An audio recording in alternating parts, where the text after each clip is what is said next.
Ya, pertama-tama ini kita coba dulu lampunya dan ternyata ini sudah prepet-prepet ya lampunya.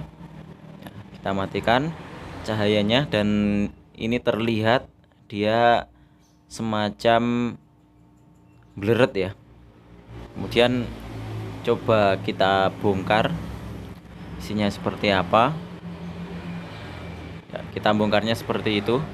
Awas, Oke. setelah nonton video ini kamu jadi lebih cerdas dan Oke, kreatif. assalamualaikum warahmatullahi wabarakatuh. Kembali lagi di channel Dokter Lampu TV. Ya, pada video kali ini kita akan coba melakukan servis lampu Philips LED 13 watt ya. Ya, oke. Dan untuk pertama-tama, ini tentu saja kita coba dulu menggunakan tegangan PLN ya ini.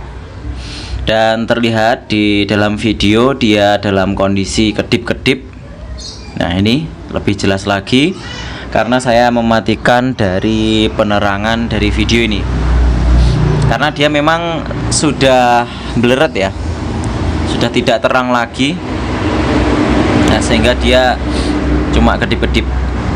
Dan selanjutnya kita buka ini menggunakan kepi yang sudah kita tipiskan di bagian sisi atas dan juga sampingnya.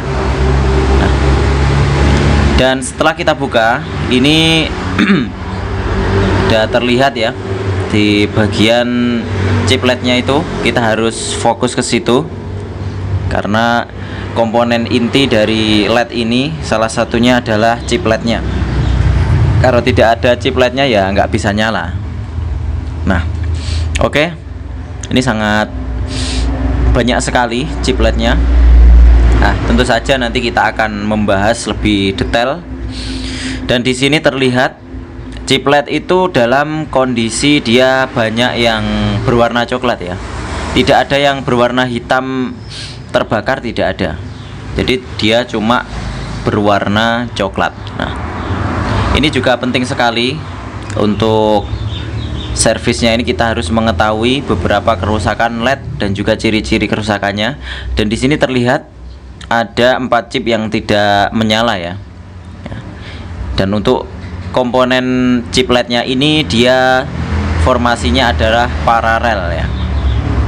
Jadi ada dua sisi, positif dan juga negatifnya itu ada 2 jalur. Positif ada 2 jalur dan juga negatifnya 2 jalur chip LED. Dan di sini terlihat ada 2 chip di bagian kanan itu sama sekali tidak menyala ya.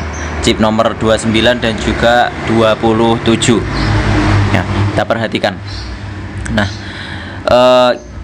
dan ini biasanya dia rusaknya memang sudah usianya, sudah masa pakainya sudah habis ya, sehingga ketika kita hancurkan LED-nya juga sangat mudah sekali karena sudah gaprek. Ini kalau Jawanya ini gaprek itu sudah apa namanya ya, sudah lapuk ya, sudah lapuk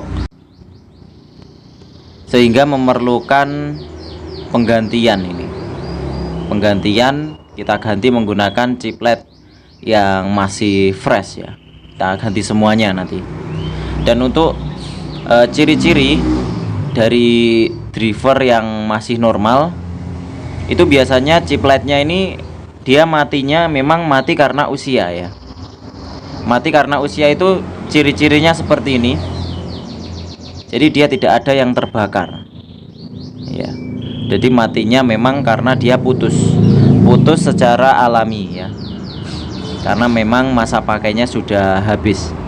Dan setelah kita jumper, dia tertulis di wattmeter 11,5 watt. Jadi ini drivernya memang insya Allah dalam kondisi normal, karena dia wattnya tidak melenceng ya. Ada 2 chip LED yang putus, dia cuma turun beberapa watt. Nah, biasanya kalau drivernya itu rusak, dia biasanya chip LED-nya ini ada yang terbakar, sebagaimana video yang sebelumnya, sebelum video ini ya, yang telah kita upload ya. Dia ada yang kebakar. Jadi ciri-ciri driver yang konslet itu biasanya chip LED-nya itu seperti meletus ya. Meletusnya itu memang terlihat sangat aneh ya, sangat janggal. Jadi hitamnya itu sangat sedikit. Mungkin kamu bisa ceknya di video sebelum ini. Dan di sini tadi saya melepas dari PCB-nya ini sedikit saya panasi ya. Tadi di video yang sudah saya cepatkan tadi kelihatan saya menggunakan korek dan sedikit saya panasi ya. Dan kemudian di sini kita perhatikan, nah itu ada jalur dia paralel ya. Di bagian negatif langsung nyambung ke chip nomor 16 ya, sampai dia chip nomor 6. Nah, kemudian lanjut lagi seri ke 17 dan 1 ya. Jadi kita memang harus bisa memperhatikan. Jadi chiplet yang harus kita ganti itu yang mana. Kalau paralel seperti ini kita memang harus benar-benar memperhatikan, karena ini chipnya ini memang 1 watt ya. Kalau chip aslinya ini memang setengah watt, jadi memang arusnya kecil. Karena kita menggunakan penggantian menggunakan chiplet 1 watt, jadi kita hanya membutuhkan 1 jalur saja. Nah, sehingga di sini ini kita perhatikan dari formasi seri paralelnya, kita ngambil jalur di bagian sampingnya saja. Dan di sini saya persiapkan dulu. Untuk di video ini kita tidak memakai pelepas chiplet ya, kita coba untuk menggunakan korek ya. Ini memang butuh pembiasaan dan memang sering cetak-cetek ya kalau pakai korek itu. Nah, kita memang harus membiasakan diri. Dan kenapa itu chip 17 dan 22 juga saya lepas? Ini memang di antara 22 dan 17 itu dia paralel 2 chip ya, 2 chip secara langsung ya. Jadi saya melepasnya. Sebenarnya itu 16, yang nomor 16 itu sama dengan 17 itu dia paralel dengan chip yang kita pasang. Jadi dan di sini sisi lebar dan sisi tidak lebar. Sisi lebar itu adalah sisi negatif ya. Biasanya kalau kita lihat dari atas, dia ada semacam tanda itu di pojokan, ada tandanya. Itu adalah tanda dari sisi lebar. Ini untuk mempermudah dari pemasangan chipletnya ini. Jadi meskipun kita lihat dari sisi atas, kita bisa mengetahui yang mana yang sisi lebar dan yang mana yang sisi tidak lebar ya, kita sebagai tanda saja ya. Dan kita lanjutkan saja videonya. Nanti akan saya perlihatkan.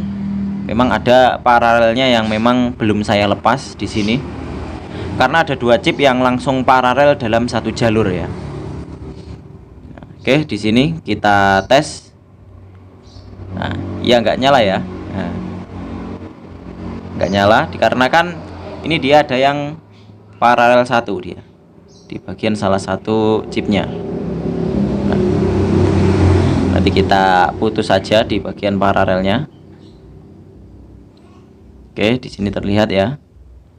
Kita coba lagi. Ini karena masih ada sambungan dari sisi sampingnya itu. Nah, itu dia nyala ke atas ya malahan ya. Karena sisi paralel yang jalur atas masih ada salah satu yang nyambung, yaitu chiplet nomor 16 itu ya.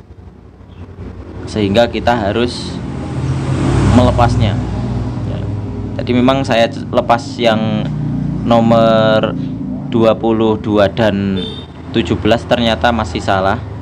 Jadi ada salah satu chip yang nyambung. Itu kemungkinan dia nomor 16 itu dia nyambung sama nomor 6. Nah, jadi nomor 16 dan nomor 6 itu dia paralel ya. Dan di sini saya cek sudah menyala ini.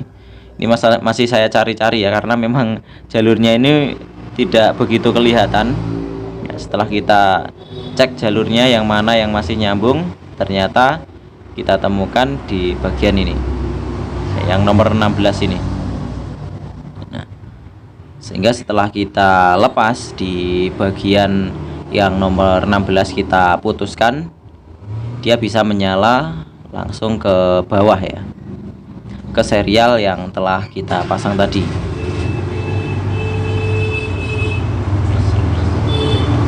Nah ya, bisa menyala dengan terang.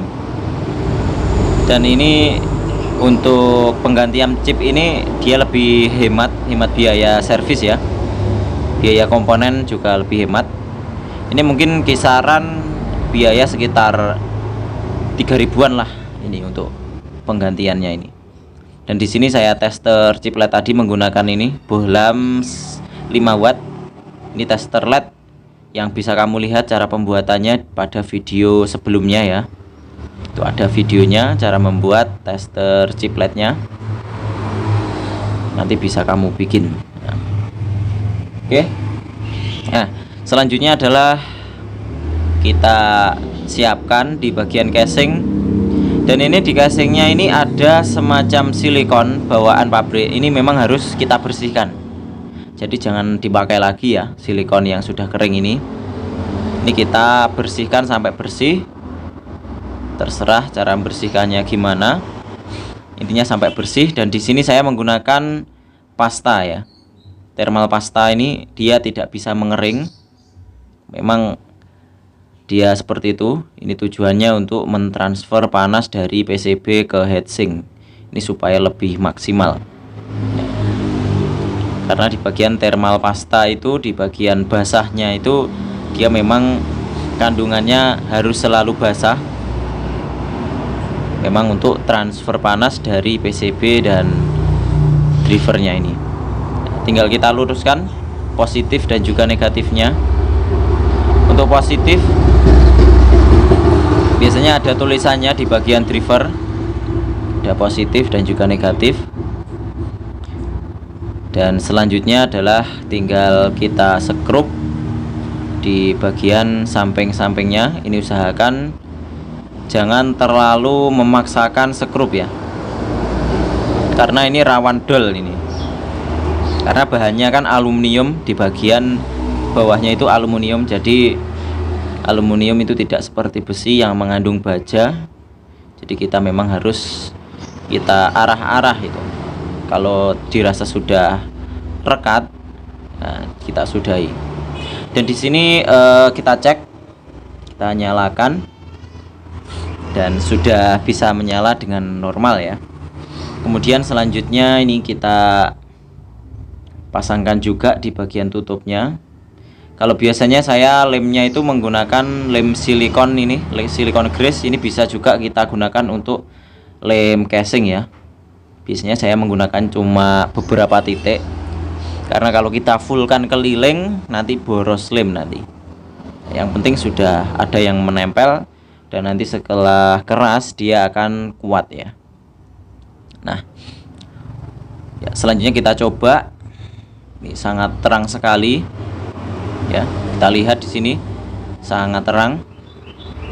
Dan tentu saja kita juga cek wattnya nanti jadinya berapa watt. Nah, oke. Selanjutnya kita coba tes di bagian wattmeter. 13 watt ya, sesuai dengan apa yang ditulis di bagian casingnya. Itu 13 watt sudah real karena saya sudah mematikan dari anti konsletnya. Nah, selanjutnya adalah tinggal kita berikan segel garansi atau tanggal ketika kita servis dan juga harganya berapa untuk servis seperti ini tadi. Ini biasanya kita di daerah Blitar ya, daerah Blitar sini saya narik 15.000 untuk penggantian atau untuk intinya servis lampu watt sekitar 10 watt itu kita nariknya 15.000. Jika kulaknya itu komponennya 3.000 ya mungkin sekitar laba 12.000. Sudah sangat lumayan, sudah berapa ratus persen itu ya, tinggal hitung sendiri. Oke, mungkin itu saja yang bisa kita bagikan. Sekian. Assalamualaikum warahmatullahi wabarakatuh. Jangan lupa klik tombol suka untuk mendukung channel ini semakin berkembang. Dan terima kasih telah menonton video kita kali ini.